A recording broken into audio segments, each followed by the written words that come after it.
Vamos, niños, abran los oídos, escuchemos juntos los sonidos de los animales. Cada animal tiene un sonido diferente, es muy divertido. Vamos, hazlo tú también. En la granja hay vacas, comen pasto, dan leche, dicen mu, mu, escuchen todos juntos. Las ovejas también balan, su lana es blanquísima, dicen bi, bi, bi. Vamos, dilo tú también. Vamos, niños, abran los oídos, escuchemos juntos los sonidos de los animales. Cada animal tiene un sonido diferente, es muy divertido. Vamos, hazlo tú también. El perro amigo de nuestra casa hace guau, guau, guau.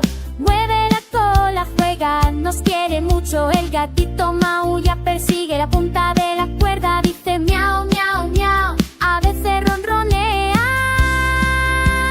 Vamos, niños, abran los oídos, escuchemos juntos los sonidos de los animales. Cada animal tiene un sonido diferente, es muy divertido. Vamos, hazlo tú también.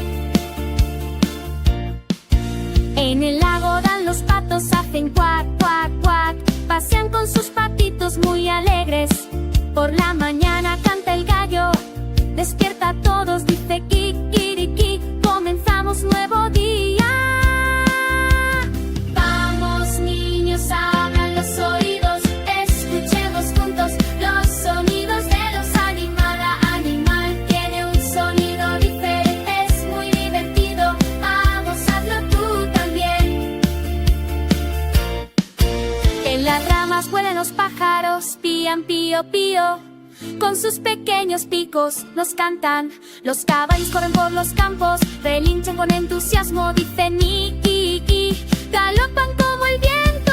Vamos, niños, abran los oídos, escuchemos juntos los sonidos de los animales. Cada animal tiene un sonido